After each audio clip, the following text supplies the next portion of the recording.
tinha agências bancárias e só o Santander como inquilino, Caixa, agências, né? Agências Caixa, AGCX. Caixa, só tinha agências bancárias, só tinha Caixa Econômica Federal como inquilino. Ao longo do tempo, Rio Bravo, primeiro muda o regulamento do Santander Agências e faz dele o Rio Bravo Renda Varejo, e depois faz uma proposta de incorporar ao Rio Bravo Renda Varejo o Agências Caixa. E todas essas propostas foram aprovadas pelos cotistas. Então, no dia 20/10, o Rio Bravo Renda Varejo, que é o RBVA 11, administrado e gerido pela Rio Bravo, e que tem 44.835 cotistas, anunciou que vendeu um imóvel em Ferraz de Vasconcelos, que fica aqui em São Paulo, que está alocado para a Caixa Econômica Federal até 2024. O valor da venda é de 8.600.000, sendo que metade foi recebida à vista e o saldo vai ser recebido em 3 parcelas semestrais, sendo abril de 22, outubro de 22 e abril de 23, e corrigidas por IPCA. Sobre o imóvel, foi constituída alienação fiduciária ao fundo, como garantia para os valores a receber. Então, o fundo está aceitando receber em parcelas, mas ele quer ter uma garantia que, né, e se o comprador não pagar as parcelas? Então, ele vende o imóvel, ele entrega a escritura, só que o vendedor vai lá e dá o imóvel em alienação fiduciária para o fundo. E o fundo vai seguir recebendo aluguel proporcional à fração do imóvel, conforme for recebendo as parcelas. Então, agora ele já recebeu metade, o comprador recebe metade do aluguel, a outra metade é do fundo. Isso é um detalhe muito importante para a gente entender já já. O valor da venda é 66,5% acima do preço pago e 104% acima do último laudo de avaliação. A TIR, taxa interna de retorno, é de 17,73% ao ano, que equivale a IPCA mais 13% ao ano. Bastante coisa, né? 13% acima do IPCA. E aqui, aquele assunto que sempre dá polêmica, olha lá, a venda é 66,5% acima do preço que o fundo pagou. E o dobro do valor de laudo. Então, daqui a pouco, na entrevista, eu vou fazer essa pergunta aqui. O dobro do valor do último laudo. O pessoal que faz avaliação, eu vou te falar, viu? O ganho de capital total vai ser de 3.240.000, o que dá 28 centavos por cota. Agora o fundo recebeu metade, então já tem 14 centavos por cota de lucro, que tem que distribuir nesse semestre, entenda, até dezembro, né? E aí o gráfico mostra, ó, quando o fundo comprou, se pegar o preço pago e dividir pelo número de cotas, dá 5,19 por cota. A venda equivale a 8,60 por cota, e aí você tem esse ganho de capital, né, de 3,24 no total, sendo que ele vai receber em parcelas. E no final tem um resumo das 3 vendas que foram divulgadas e concluídas em 2022. Várias agências já foram vendidas, essas aqui, um resumo das que foram em 2022. Então, boa parte. Total em 2022, 73 centavos, só que 29 centavos, isso é o ganho de capital, já foi distribuído porque foi feito no primeiro semestre. No segundo semestre, essa aí de 44 centavos. Bom, eu vou ser breve aqui no resumo do fato relevante, porque tem uma entrevista longa, bem detalhada com o pessoal da Rio Bravo. Antes, deixa eu aproveitar que o André estava me corrigindo aqui, ó, dizendo que foi ao contrário do que eu contei da história do RBVA. O RBVA nasceu do Agências Caixa. Muito bem lembrado, André. Obrigado pela correção. Então, foi o Agências Caixa que primeiro foi transformado em RBVA e depois o RBVA incorporou o Santander Agências. Isso aí. Então, senhores, eu vou colocar uma entrevista aqui e depois a gente comenta. Deixa eu só compartilhar o vídeo da entrevista.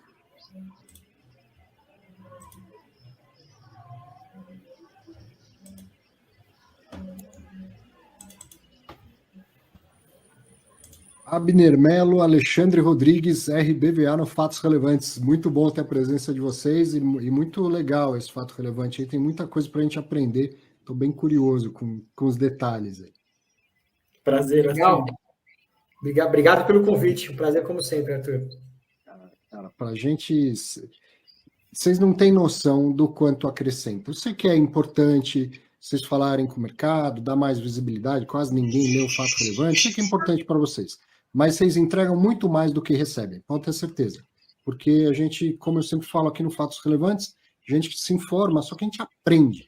E aprender com esse dia a dia do mercado é a melhor forma de aprender. Então, vocês vêm aqui e contam um detalhezinho, uma coisa da negociação que não passou pela minha cabeça, pela cabeça de quem está assistindo. Putz, é uma riqueza muito grande para a gente. É muito bom mesmo ter vocês nesse espaço. Né? Perfeito, a gente que agradece. A gente também aprende bastante, né? A gente também conversa com você, com os investidores, com as pessoas que estão assistindo o canal e o vídeo. A gente também pega feedback, aprende. Para a gente é super importante, ajuda a gente a melhorar nos próximos fatos relevantes, nos próximos relatórios. Para a gente também é um prazer estar aqui também. E isso acho que é claro e literalmente visível para todo mundo o quanto vocês têm tido um esforço de melhorar essa comunicação, os fatos relevantes, o esquema de cores, os gráficos. Eu gravei um pouco antes um vídeo lá para o Clube FI.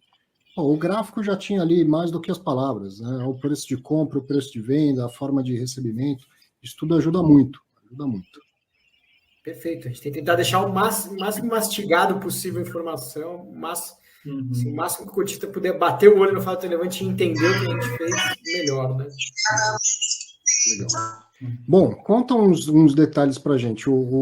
Abner, você que tem feito essas negociações, essas vendas das agências que a gente está vendo passo a passo, várias delas acontecendo, você que tem encabeçado essas vendas aí.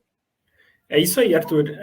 Assim, a gente começou esse processo, se não me engano, em 2018, e das 11 agências que a gente vendeu, 11 imóveis, eu participei de 9 delas, né? Então, assim, foi um aprendizado desde o início, quando a gente começou a colocar essa estratégia em jogo, a gente aprendeu como lidar com os corretores, a gente aprendeu até que a gente precisa ensiná-los, né? Porque esse tipo de contrato que a gente tem não é comum no mercado, então ele tem uma certa especificidade que a gente precisava conversar. A gente, por sorte, assim, eu estou numa casa que a gente tem uma capilaridade, um contato com os corretores muito grande. Então, a gente vendeu imóvel em São Paulo, no Rio, então, e a gente, em São Paulo mesmo, conseguiu fazer essa operação. Então, a gente montou um esquema de guerra, praticamente, e a gente estabeleceu essa estratégia do fundo que vem dando os resultados que você acompanha, que o pessoal, os cotistas vêm elogiando também. Então, são resultados bem expressivos, né? E a gente tenta passar, desde o começo do ano passado, essa lógica para o investidor, né? Olha, por que eu tenho esse imóvel, por que eu estou vendendo, como que eu vendo e como que eu faço esse lucro, né? Então, a gente é um processo de aprendizagem, é um processo que vem dando certo, e a gente espera, assim, continuar esse processo para sempre na vida do fundo. Então, é uma estratégia de gestão ativa, de fato, pegar, comprar imóveis, maturá-los, né, e dar a saída no final. Olha que interessante como nos detalhes a gente aprende muito aí. Eu venho falando, sempre quando eu comento essas operações, do quanto existe uma arbitragem entre dois mundos, né? Um mundo financeiro, a hora que você vai comprar, você compra um lote de imóveis, é outra forma de precificar e tal, e o mundo imobiliário. Embora o dinheiro seja igual, não deveria ter carimbo, existe uma diferença e vocês estão arbitrando isso muito bem. Mas você está me pontuando, então eu estou falando lá do comprador, do investidor do imóvel. Você está pontuando um outro detalhe, que é o intermediário, é o corretor, que é um corretor diferente daquele que sabe negociar uma laje de 1.000 metros quadrados na Faria Lima. Né? Aí você vai lidar com uma consultoria, com a CBRE, com a Cushman, com a JLL. Esse é um imóvel que é o corretor de bairro que vai vender, né? Perfeito. É até interessante porque quando a gente começou esse projeto, a gente viu que talvez essas consultorias maiores, elas não tivessem, não que não tivessem o know-how, mas elas não tinham essa capilaridade, não era rentável para elas trabalhar só esse imóvel. Quando a gente jogou para o mercado e começou a trazer esses pequenos corretores para a gente, o cara do bairro, o cara que conhece o lojista do bairro, esse cara foi o ponto decisivo para a gente, porque a maioria dos nossos imóveis, principalmente quando a gente fala de caixa, eles se situam numa área estratégica para o governo mesmo, né? Para a parte social que a Caixa precisa entregar para a sociedade. Então, ela está mais na periferia. Então, a gente não ia conseguir, talvez, esse resultado se a gente batesse na tecla das mais famosas. Então, a gente foi para o cara mesmo do campo, o cara que está lá conversando com o lojista, e assim a gente conseguiu atingir o nosso público-alvo para comprar os nossos imóveis, né? Muito interessante. E essa operação em si, vamos dar uns detalhes, eu posso abrir o fato relevante, mas eu vi lá uma TIR expressiva. TIR, que é a taxa interna de retorno, ela é muito impactada pelo prazo. E esse imóvel tem muito tempo dentro do fundo. Para dar uma TIR alta assim, tanto da venda muito bem feita, mas também pela rentabilidade do próprio contrato de locação ao longo do tempo, né? Perfeito. Acho que só vale mencionar, Arthur, que esse imóvel ele foi comprado um pouco antes da gente transformar esse fundo num fundo de gestão ativa, quando ele ainda era agências caixa. Uhum. Então, ele foi comprado ali em meados de 2018, então ele tem um pouco mais que 4 anos de duração dentro do fundo. Ele não é aqueles imóveis mais antigos, né, que a gente comprou em 2012. Então, ele comprou com caixa remanescente da primeira emissão. Então, ele tem, sim, já um tempo expressivo, 4 anos, e, assim, conseguimos uma TIR que é superior a Ibovespa, IFIX, CDI no mesmo período, valores bastante expressivos e relevantes de rentabilidade aqui para o fundo. Eu só queria citar aqui, Arthur, porque esse imóvel não tem os 10 anos, como o Alexandre falou, mas as outras alienações que a gente fez, vou citar 2 exemplos, em Confidência, por exemplo, tinha 10 anos dentro do fundo e a gente vendeu a 17,6 a TIR. Uma outra, se eu não me engano, Quitaúna, também tinha 10 anos no fundo. Então, assim, a gente vem reportando TIRs acima de 15%, na sua grande maioria, que tem 10 anos em cima do fundo. Dos 11 ativos que a gente vendeu, 9 venceriam nesse ano, e a gente reportou, e já estavam no fundo há mais de 10 anos, e a gente reportou TIRs bem acima de 15%, etc. Então, cai na lógica que você explicou até no vídeo, né, divulgado. Sim. E aí, boa parte disso, como eu falei, vem da venda, né? Mas também tem aí uma rentabilidade que foi boa ao longo do tempo, né? Esse contrato atípico sendo reajustado ao longo dos anos, gerou um bom cap também para cada uma das operações específicas ali, né? Perfeito. Faz todo sentido. Uma coisa interessante aqui que eu vi foi a venda parcelada, né? Então, o fundo está ajudando o comprador aí, está recebendo em parcelas. E aí vocês tiveram todo um cuidado em relação ao risco de crédito e também com a questão do aluguel, né? O aluguel ele vai ficando com o fundo à medida, na proporção daquilo que o fundo recebeu, né? Explica esses detalhes para a gente. Perfeito. Vou começar aqui, depois o Abner me completa.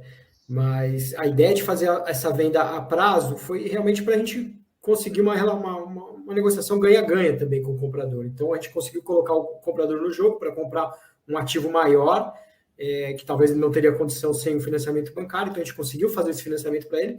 À medida que isso também nos interessa, porque a gente consegue fazer resultados para os próximos semestres, isso ajuda a gente na linearização da distribuição de rendimentos, principalmente porque as parcelas serão corrigidas.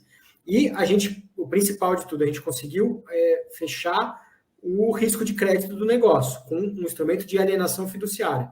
Então, se o comprador não pagar as próximas parcelas, a gente tem regrado, né, como que a gente faz para retomar o imóvel de volta, né? Então, o próprio imóvel é a garantia da transação e isso permite uma segurança jurídica aqui do negócio muito grande. Então, e, além disso, a gente também receberá o aluguel proporcional, né? Ou seja, ele só vai receber o aluguel da parcela que ele for pagando. Então, com isso, a gente também vai continuar recebendo receita nesse ativo por mais algum tempo. Então, na prática, ele já recebeu a escritura do imóvel e ele gravou o imóvel dando em garantia para o fundo.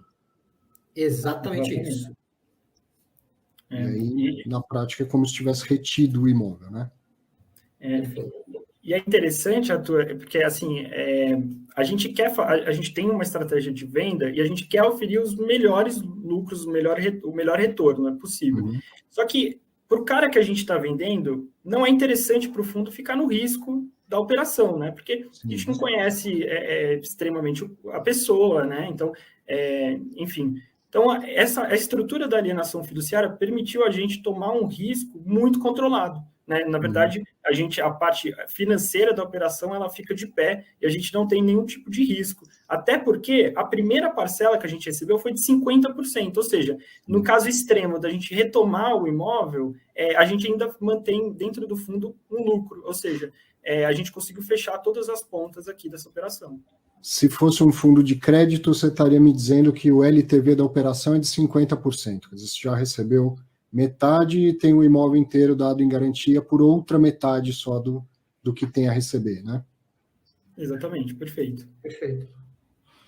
E aí, também está no fato relevante que o resultado, a venda, ela é feita o dobro do que estava avaliado lá no laudo de avaliação. E aí eu sei que isso gera um buchicho, eu sei muito bem o tanto que se discute laudo de avaliação, valor patrimonial e tal. Eu sou um defensor de laudos de avaliação, mas eu também falo que laudo não é etiqueta de preço. E aí, Abner, você que está lá no dia a dia fazendo suas negociações, conta um pouco de como é feita essa negociação. Por exemplo, o comprador, ele quer saber do laudo de avaliação? Ou a conversa começa de outra forma? É muito interessante isso mesmo, né? Porque a gente conversa com diversos compradores, a gente faz diversas reuniões, a gente recebe diversos tipos de pessoas que trabalham com vários negócios. Eu sempre falo lá na empresa que a gente conversa com umas pessoas que elas consideram o investimento imobiliário diferente de como a gente vê, né? A gente compara o fundo imobiliário com ação, com renda fixa.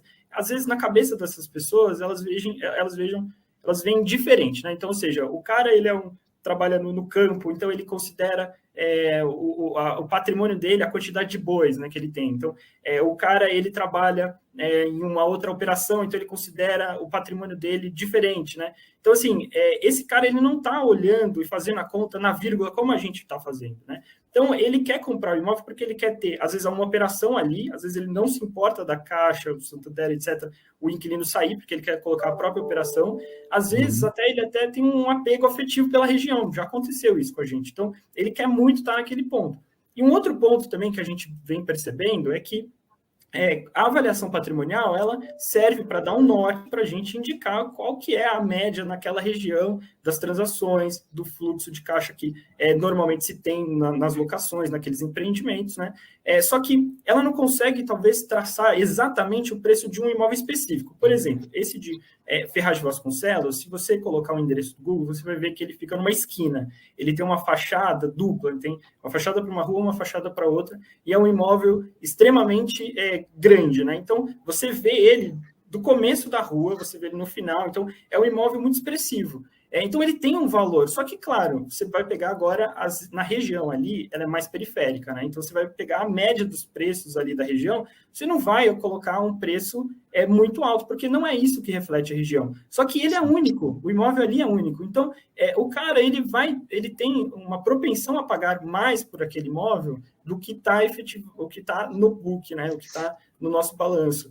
Então, é assim que a gente encontra isso através desses compradores e mostrando para ele que ele está adquirindo também um imóvel que tem um inquilino de grande porte que você não encontra. É difícil, às vezes, uma pessoa física, uma pessoa que não tem muito dinheiro, comprar esse tipo de contrato, né? Então, eu acho que é melhor, né? Aquilo que se fala, né, que imóvel é localização, no caso do varejo, que eu estou aprendendo também com vocês, é que existe uma microlocalização no varejo.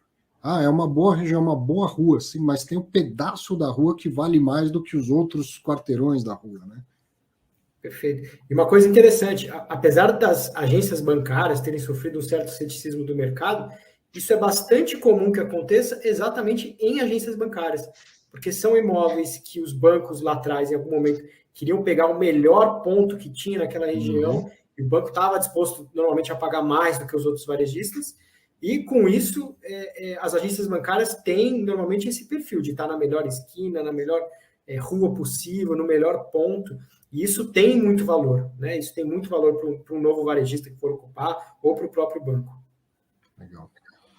E aí, vamos falar um pouco de como ficou o fundo, e depois eu já aproveito para perguntar de outras possíveis vendas. Acho que a gente vai ter alguns fatos relevantes parecidos para comentar já.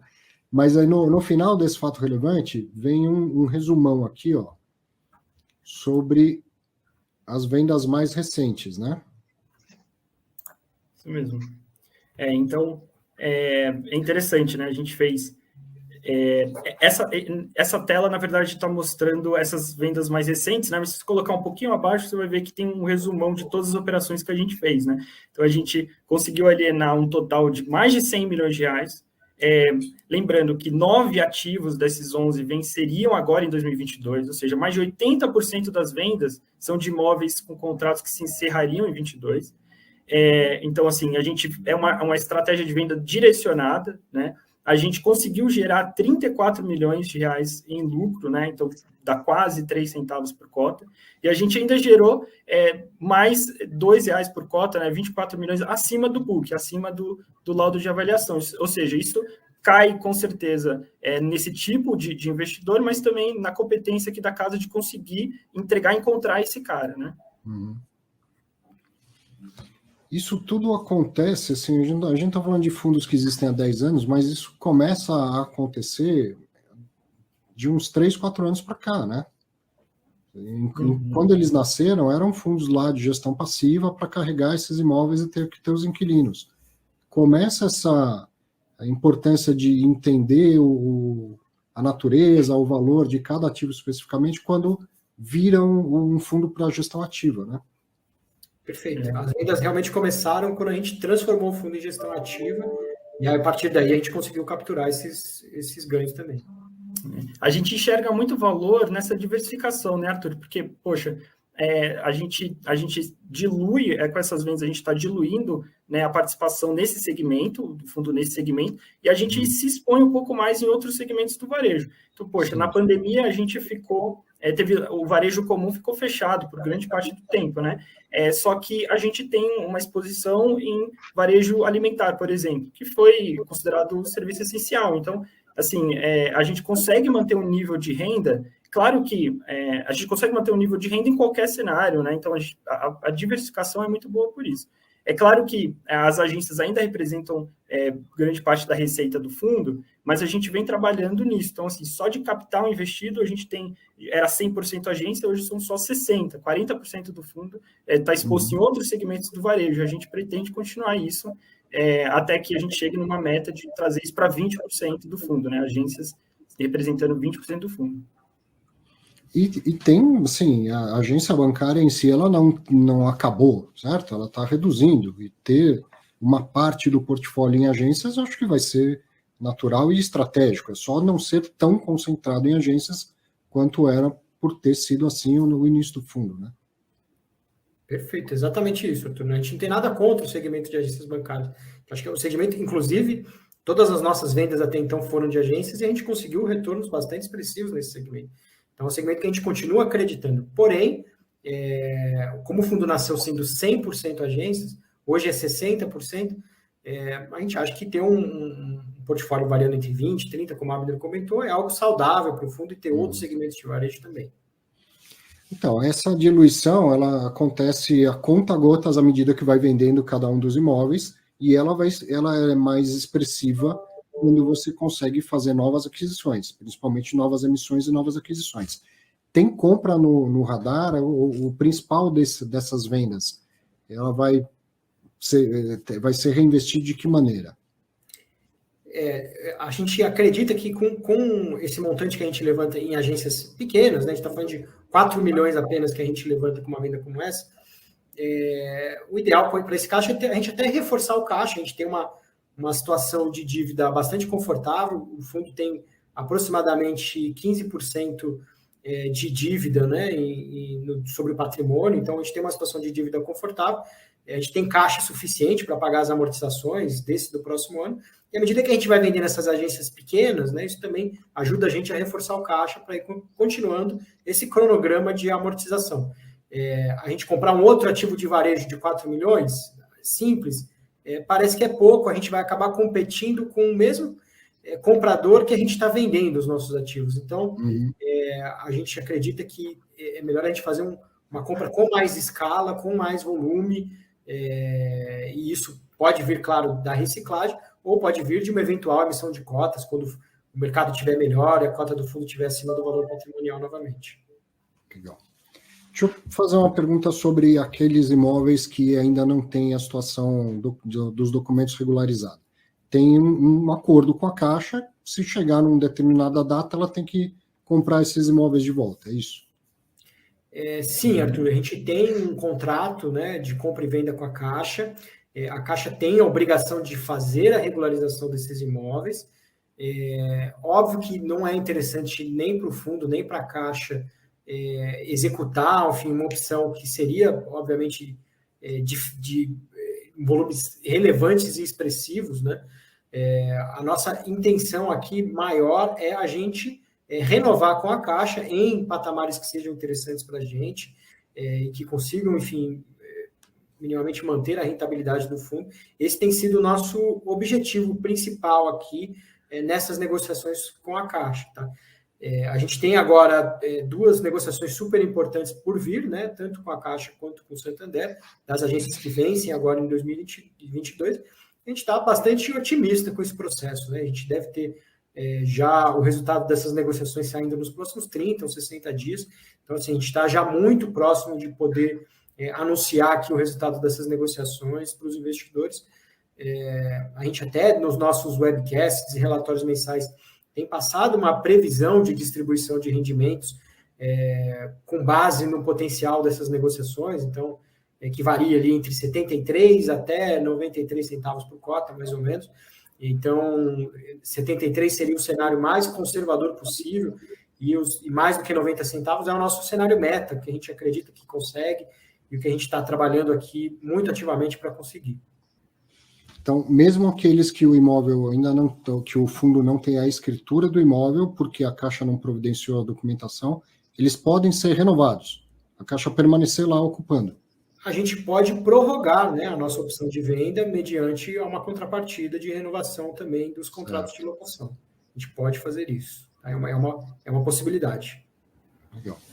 Então, acho que é importante para as pessoas entenderem que, apesar de não ter a documentação lá certinha, também não é um negócio feito como se o fundo não vá ter nenhum tipo de documento que o resguarde em relação a isso. Exato, o fundo tem os compromissos de compra e venda, que são feitos entre duas empresas que, enfim, idôneas e que sabem o que estão fazendo. Então, a gente tem contratos que garantem muito a segurança jurídica desse negócio para a gente. Tá? É que, de fato, a obrigação da regularização ela é da Caixa. Isso, de fato, demorou mais tempo do que a gente esperava e gostaria, mas a gente tem, sim, uma proteção jurídica e, principalmente, a gente tem uma posição contratual que nos permite ter um poder de barganha razoável para poder renovar isso nos melhores termos possíveis para a gente. Abner, vem mais vendas pela frente? Esperamos, com certeza. Isso é perene no fundo, tá? E como que tem sido esse processo aí? Você está com um monte de imóvel à venda, vai? Montou uma rede mesmo de corretores regionais e você fala com eles com frequência, assim? Exatamente. O que a gente faz é que assim, a gente direciona, né? Então, a gente tem todos os imóveis do fundo estão à venda, tá? Mas a gente direciona. Então, aqueles que a gente tem o foco para vender, a gente coloca eles, a gente envia para os nossos corretores, né? Então, a gente coloca eles efetivamente ao mercado. Então, o que a gente vem fazendo. Poxa, a gente está renegociando com a Caixa tais imóveis, inclusive a Caixa já avisou que quer renovar todos, né?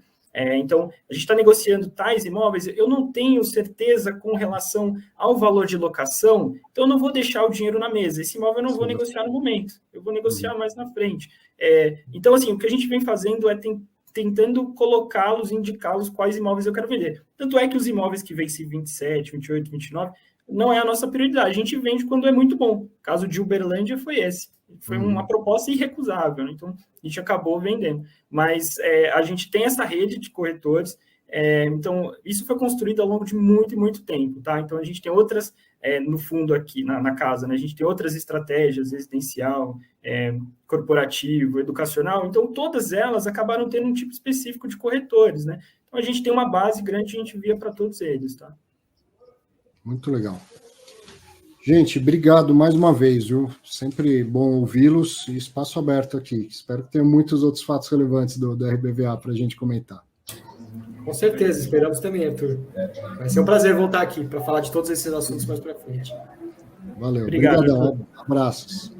Obrigado, Arthur. Abraço. Bom papo, né? Fato relevante mesmo, um simplesinho, mas a conversa vai deixando tudo maior e mais claro para a gente sobre aquilo e sobre o mercado. Eu aprendi bastante com essa conversa, acredito que você também tenha aprendido e aproveitado muito do que a gente falou. Senhores, e aí? Eu brinquei falando mal dos avaliadores porque eu sabia que a gente ia abordar esse assunto na entrevista. O Danilo concorda, é isso aí? Assim, avaliador lá das grandes vai avaliar galpão gigante, shopping center, o caramba. Aí na hora de avaliar uma lojinha pequena, a engrenagem não é tão ajustada para isso? Não, discordo, muito pelo contrário. Eu vou só dar uma compartilhada de tela aqui, se me permite, para a gente mostrar o imóvel. Eu gosto muito de ver os imóveis quando eles são vendidos. Vai dar um zoom aqui. Deixa eu colocar só as coisas aqui. Cheio de efeito 3D, coisa chique.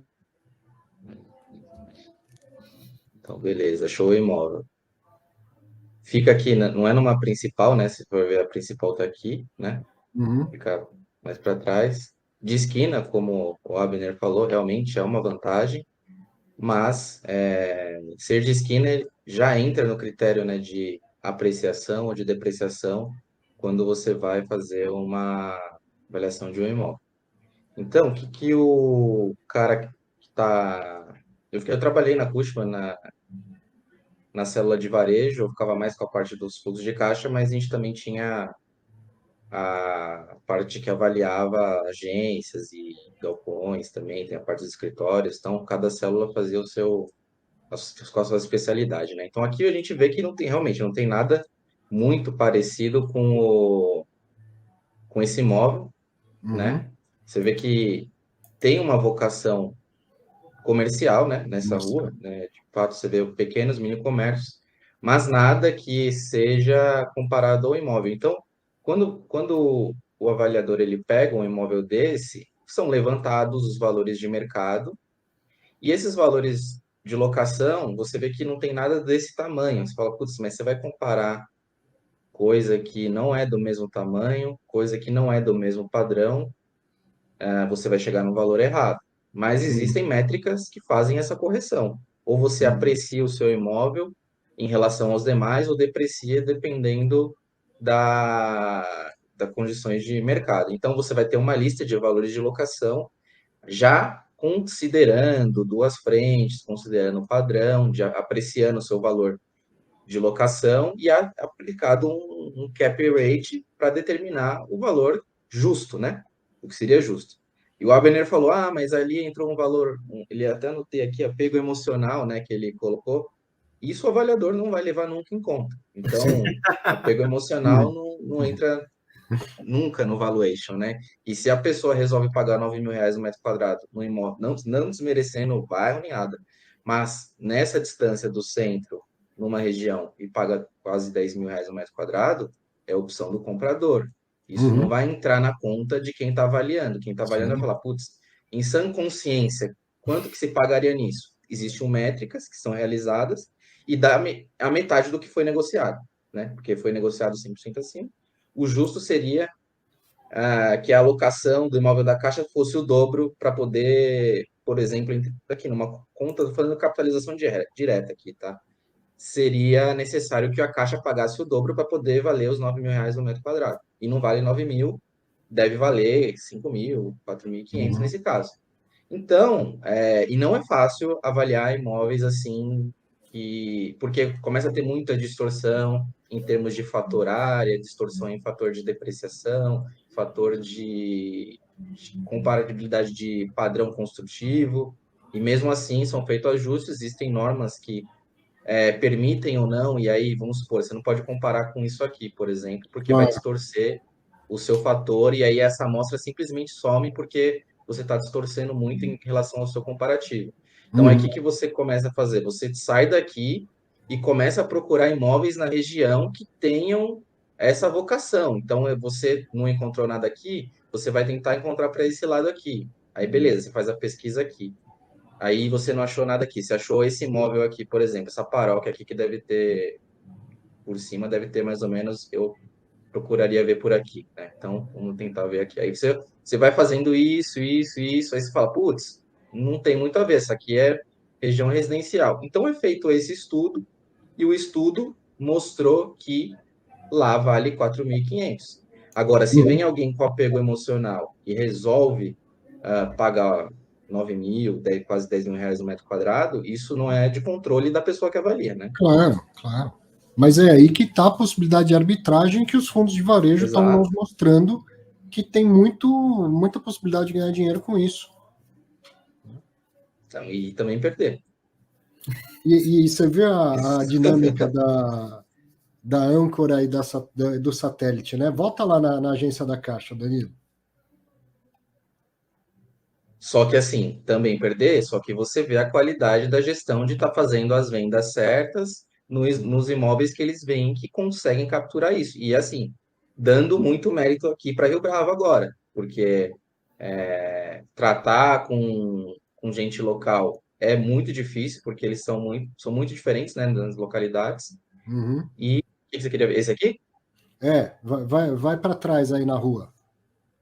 Aí aqui, essa rua aqui, acho que já deve virar residencial, né? Tá distorcendo. Não, o que eu ia mostrar é que logo assim, parede com a agência da Caixa tem um estacionamento. Claramente um Sim. satélite, né, da Caixa que ancora o fluxo de pessoas para essa rua. Né? Perfeito. E é isso.